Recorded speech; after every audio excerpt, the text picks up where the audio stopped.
Hello everyone, welcome to today's live on this lovely Sunday sunny afternoon.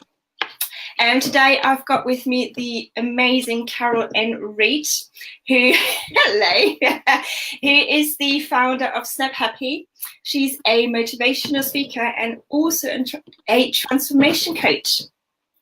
So anyone that's currently watching live, just maybe say hello.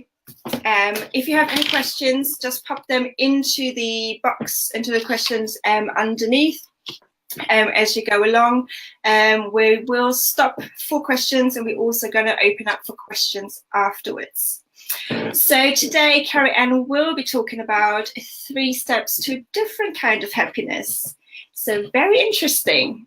So Carol Ann, thank you very much for being here today, and I'm just going to hand over to you.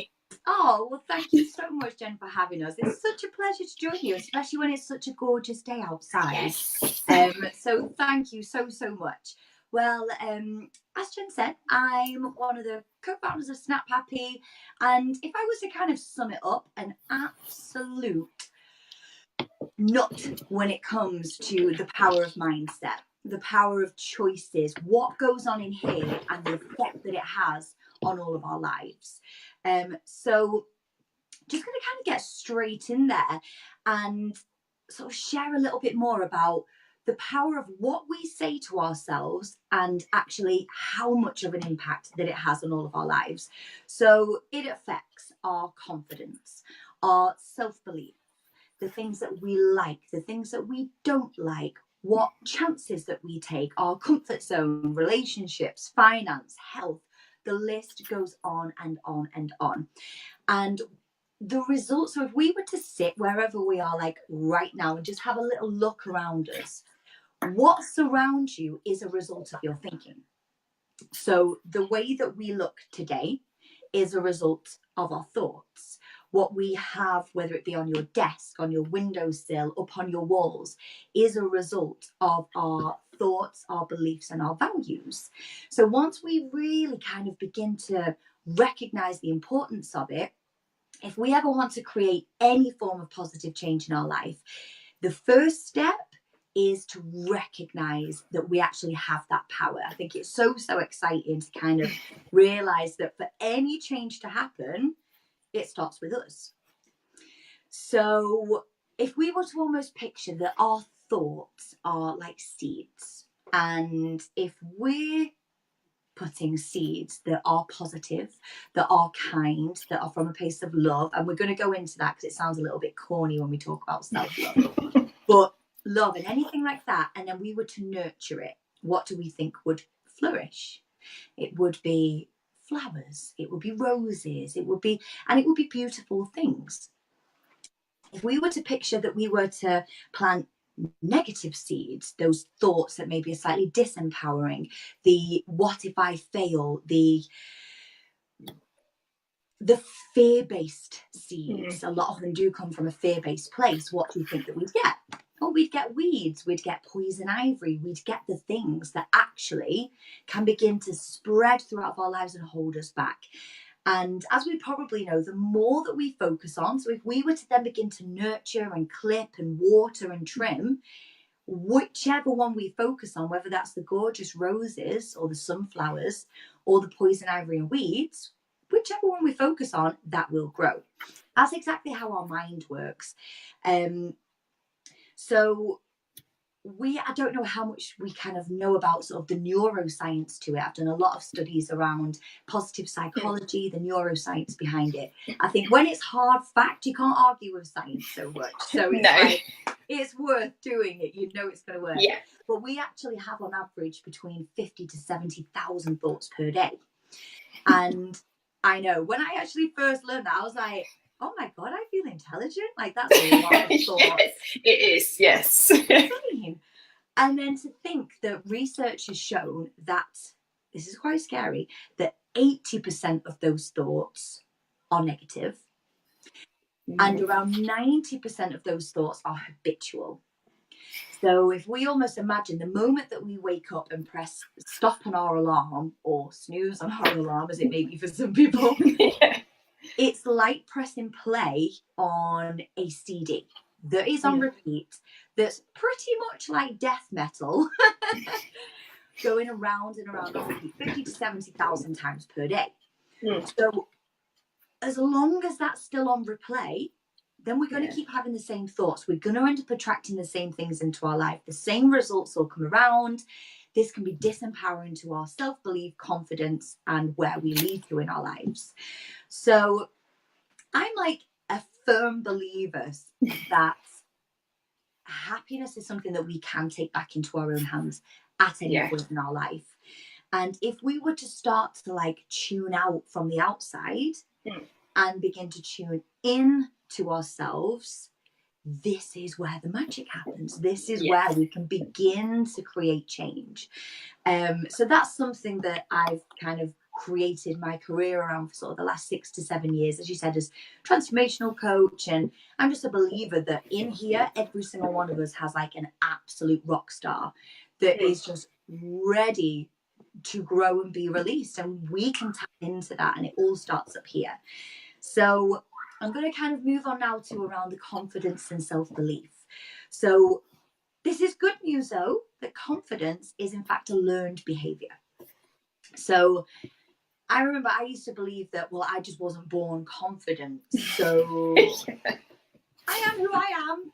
And there's so many clients that I've worked with that are very, very within themselves. They're introverts and can get very embarrassed if they've got to speak in public or someone says something to them.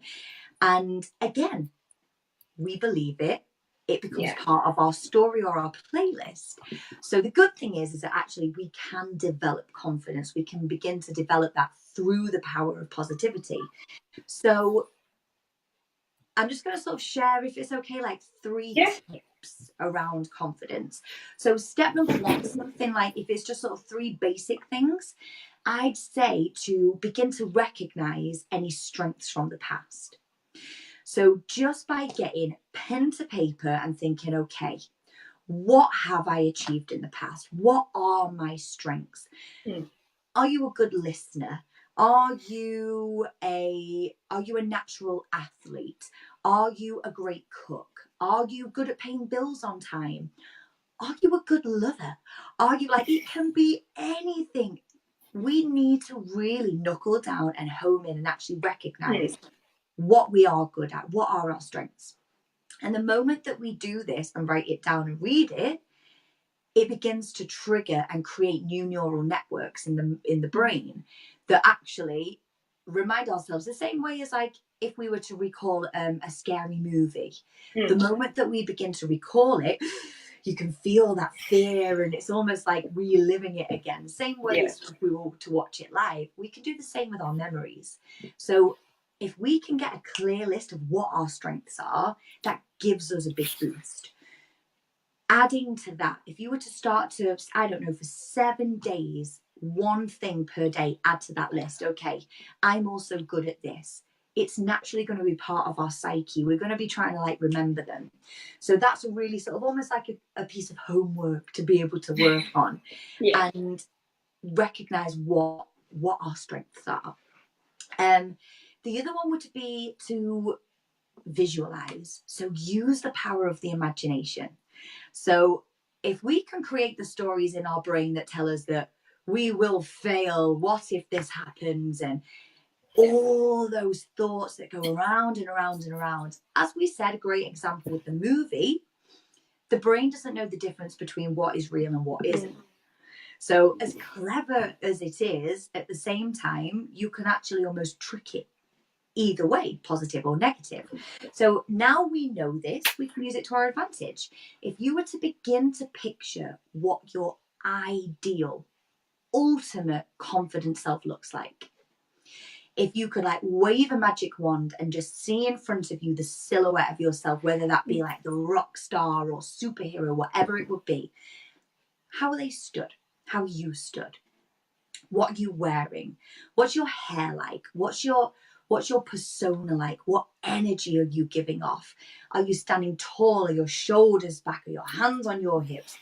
And the more that we can gather the detail, the greater that this begins to actually create, again, these new neural networks, and it creates something called neuroplasticity. So the more that we tune in and begin to visualize ourselves, the brain doesn't know if that's real or not. It's a picture in pictures. So then it'll begin to create that image. Now, it might sound like, great, sat there, I can picture this confident self, and here I am. I can't think of anything. Feels like a million miles away. I know this because this is something that I went through myself. So I'm sure you'll agree, it can feel like light years away. Oh, yeah.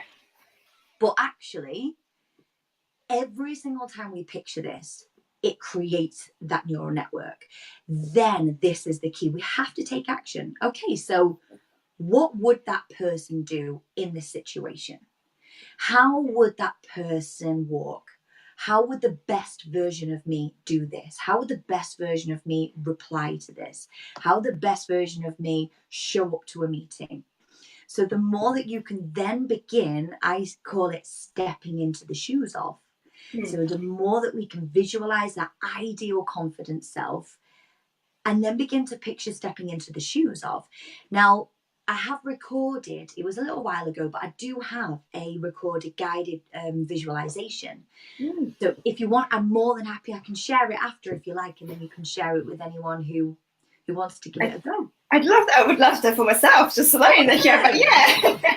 Great, yeah. I was going to say, yeah, we can share it afterwards. That would be great. Wicked. And it's like I think it's about 12, 15 minutes long, guided meditation, but it takes you through those steps because, I mean, it can sound almost a little bit like, really? So if I can picture that, step into the shoes, then all of a sudden, but it does. It literally does over time. I'll share a little story actually after about that. And the next one, so the 3 steps when it comes to like the power of the confidence and the positivity, there's something else called power poses. You've no doubt. Yes. Love them. So freaking simple, so powerful, because you can do it anywhere. Yeah. Literally anywhere. So one really typical one that's a power pose, I don't know if you can see, but placing your hands on your hips, shoulders back, and then taking 3 to 5 big expansive deep breaths in. So the breaths send oxygenated blood up to the brain, gives it that big boost. The body feels energized, and actually if we were to hold this 3 to 5 minutes, I'm talking like if you were just having a quick word with yourself, I've done this for 10 seconds before and you can still feel it. Yeah. That's pose number 1. Another one, throw your hands in the air, take another 3 big deep breaths. What this does is this is opening up your energies. It's getting you moving as well. It's getting you stood strong, grounded, taking those deep breaths, merging that along with that visualization. Game changer. Absolute game changer.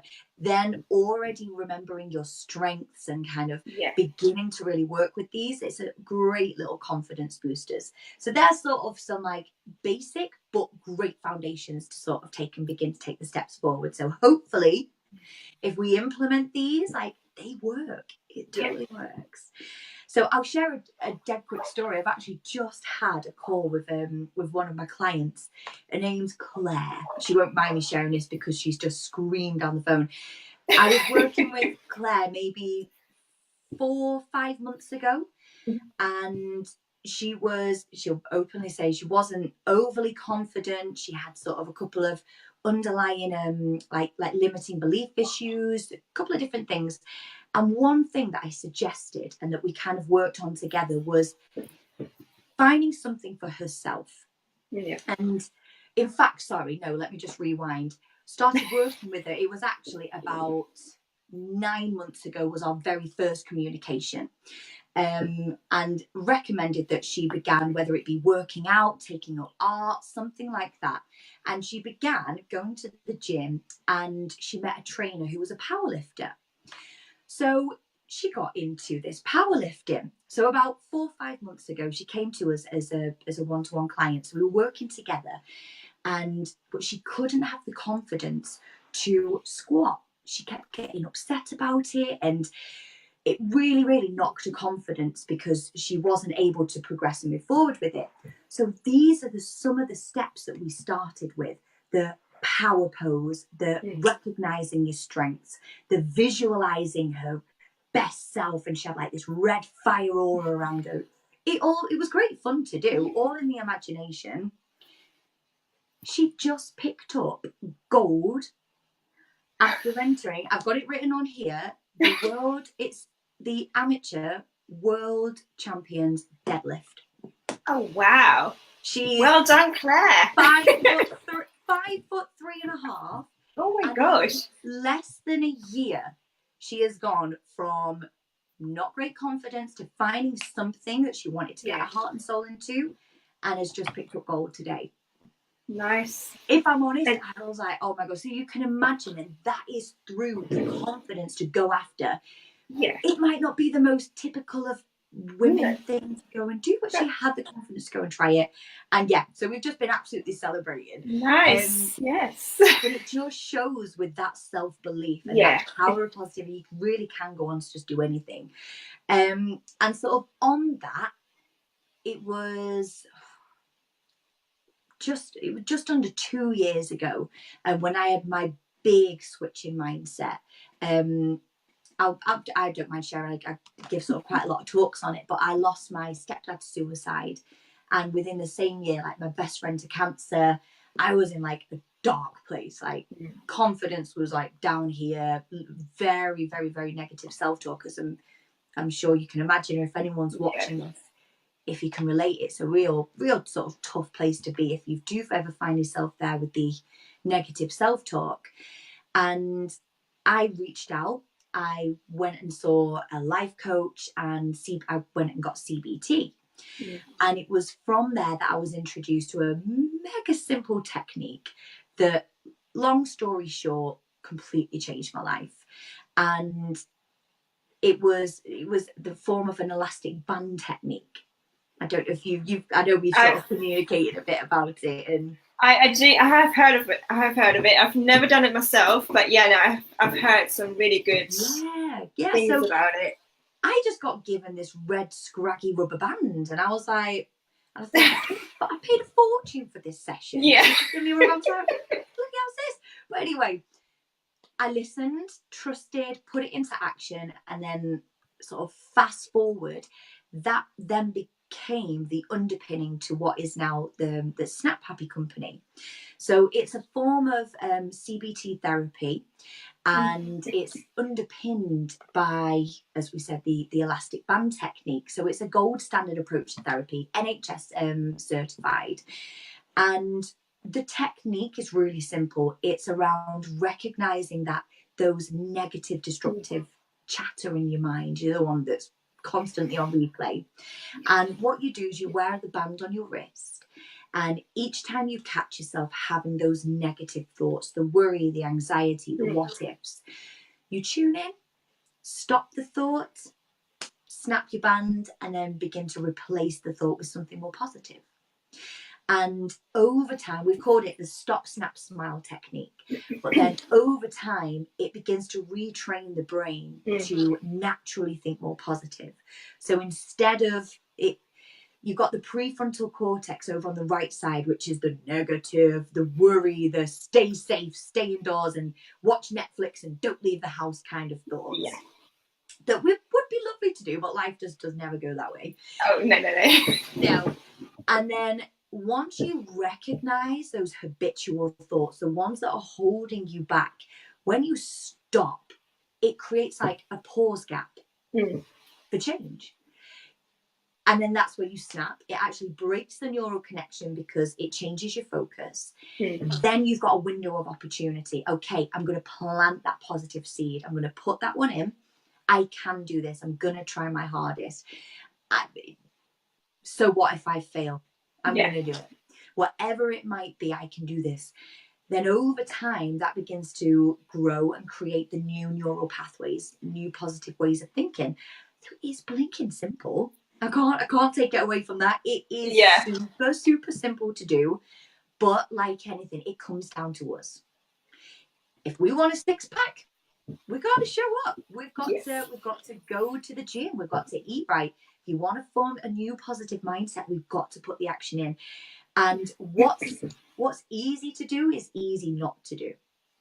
So this is something that I work with like a lot of my clients, is around forming that positive mindset. It's the small, tiny steps every single day that creates that change over time. Yeah. So yeah, sort of from there, we share the bands online, we go into schools, corporates, do a lot of workshops around the power of positivity and mindset. And yeah, the results have been, we've helped thousands now overcome that negative self-talk, the anxiety, and begin to form the positive habits that help you on your way to the success and the happiness. So yeah, that's kind of the Snap Happy technique, and a little bit behind the confidence and the mindset. Nice. Thank you very much for that. Quick question. So with your bands and your company, do you sell the Snap bands on your website as well? Yes, we do. Do you want me to share the website? I was going to say, what we do, we're going to put the link afterwards in the comments so that anyone that's interested can just have a look, have a little nose around. I'm sure there's much more information on there as well, what you do. And at least, they've got the link there, and then I can just kind of have a look. I just have a little snoop myself just to have a look what's going on. Because, it's just a case of just retraining your brain at the end of the day, isn't it? And just and that seems to be a really good idea. So absolutely, it's harnessing that power, isn't it? I think it's like anything with, look at what you've created. That all started from a single thought. Yeah. And let's be honest, as a fellow business, how many times do you have that? What if this? What if that? And yes. Constantly grow, retrain, and it's breaking through those barriers, isn't it? Yeah. I mean, and everyone has it in different ways. I'm pretty sure everyone has it at some stage in their life, at least. So absolutely. Good. We haven't had any questions so far, so I'm just gonna see if anyone does have a question. Can be anything for Caroline, could be anything for me, but it's not me. So. If you are watching on replay, just hashtag replay, and if you have any questions, just pop them into the comments. I'll check the questions, and then Caroline can answer them. I will obviously let you know that there are questions. So I'm not gonna answer any questions unless I really know the answer to it. But it's going to be all specific for you, so I'll let you do that. No worries. Good. So there are actually no questions for the moment. So as I said, if you do have any questions afterwards, maybe do some little journaling, as Karen said at the beginning. Maybe just write down your strength and then go from there. And if anything comes up and you do have any questions, again, just pop it into the comments and we'll answer them for you. But thank you very much, Caroline, for a starter, for joining me here today, giving your lovely talk to us. And then for anyone that has watched live today, I hope you have a lovely rest of your sunny Sunday in the UK at least. And I shall talk to you later. So thank you very much. Bye. Thank you so much. Thank you. Bye.